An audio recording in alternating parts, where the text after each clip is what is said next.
Welcome to the Gregory Nesmith Show, a special delivery of underdog stuff. The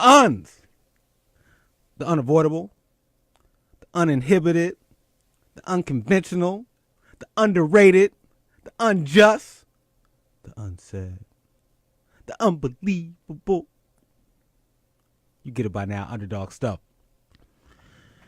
What's been on my mind this weekend, this week, this new year? Countries, class, calendars, that they don't equal character. That's what's been on my mind. Let's get into this here. It's hard to feel special. One of the reasons why I started this show and started the Underdog Stuff consulting, coaching, and community company overall was because I had this calling, this curiosity, this passion for trying to figure out how we as underdogs rediscover how special we are in the world. And as you know, there's a lot of work that we all get to do on the inside. Stuff I've been working on for years about things I made up about myself that aren't true, dealing with traumatic issues from when I was a child, all those things I go through, you go through, we go through. And that's one piece. And again, it's hard to feel special, to feel like we're enough, to feel like we matter. And that's one battle. As they say, the battle going on inside of each of us.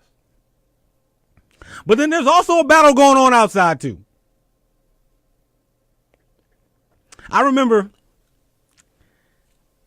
being young in my career in marketing and general management, running businesses here locally in the U.S. and around the world. And I remember being at work, oftentimes not feeling special. Because I got the sense that I didn't look the part. If I wanted to be CEO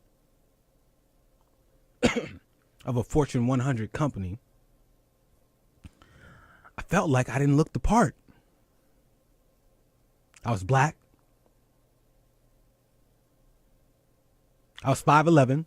Most CEOs of companies, most presidents over 6 feet tall. Also, I was young. I was in my early 20s. Most people are more seasoned, older, as they get into leadership positions, especially in corporate America. And oftentimes I felt out of place,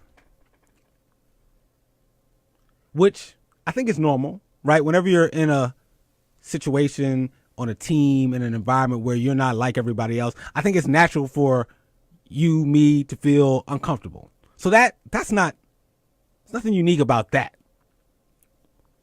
But what was, I believe, troublesome when I felt like I didn't belong in this corporate setting was that there were times I felt undervalued, underestimated, because I didn't look the part or fit the norm.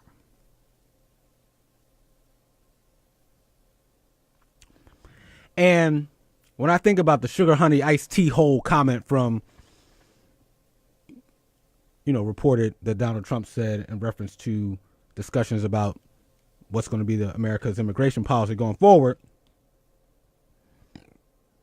I got to thinking, this comes from a man who believes that America gets to return to being great again, which means that there's an assumption that it was great before and not so great now.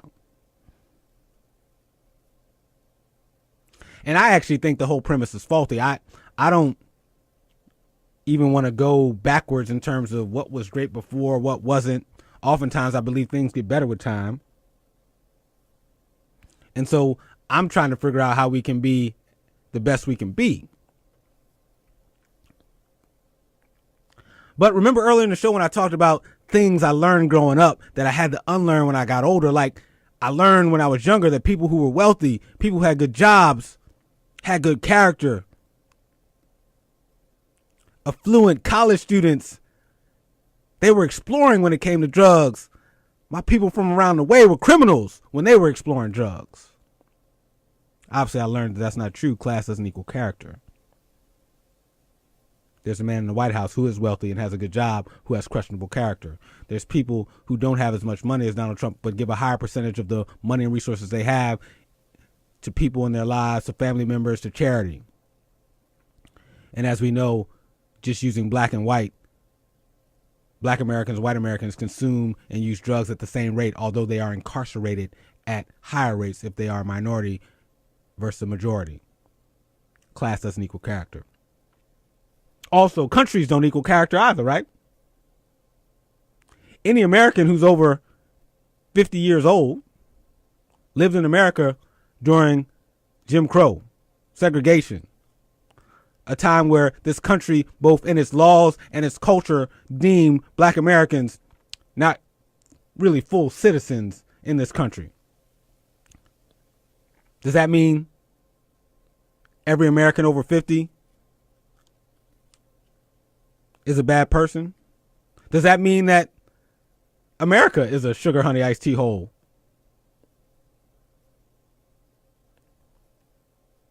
But let me get back to my point, though, about making America great again.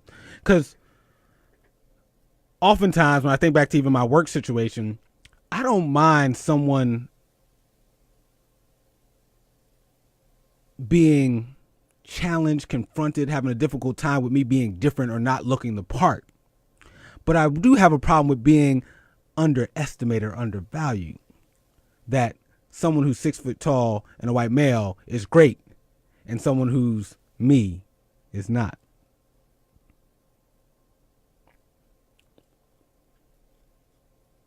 And I think we do something similar when it comes to how we describe America versus Haiti and versus countries in Africa.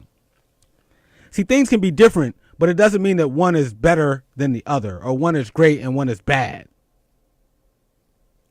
But there's some things we need to unlearn, I believe, underdogs as Americans. I was talking to a friend the other day. Shout out to Asha Davis, who helped launch this show. And she's Canadian. And one day we were talking about the topic of America wants to get back to a status as the greatest country in the world. And as a Canadian, she said to me, "What makes you think America is the greatest country in the world?" And part of me was like, well, I don't, that's a good question. I've been told that America is the greatest place in the world. And a lot of us have been told that. And at the same time, I know that over 60% of you listening right now don't even have a passport.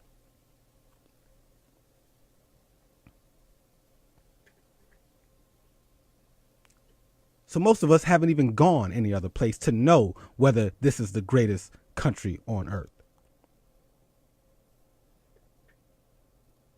So before we start talking about who are the sugar honey iced tea hole countries and who aren't, and we're great, or we need to be great again, or we were great before,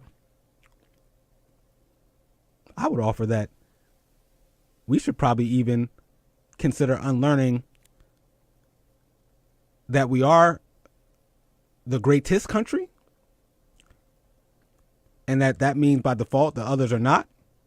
And maybe the mindset should be we are a good country, and guess what? There's also other good countries out there too. It's not Martin Luther King Day yet, so I still feel like I can say it one more time. Happy New Year to you. As always, underdogs and my people, and even the occasional Trump supporter that accidentally found the show.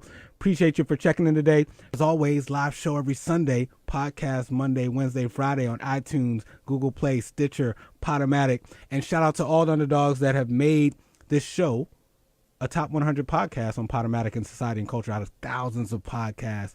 Much appreciated. And as always, I leave you with my favorite quote. Underdogs, can't nobody do it like you do it. Nobody. Peace.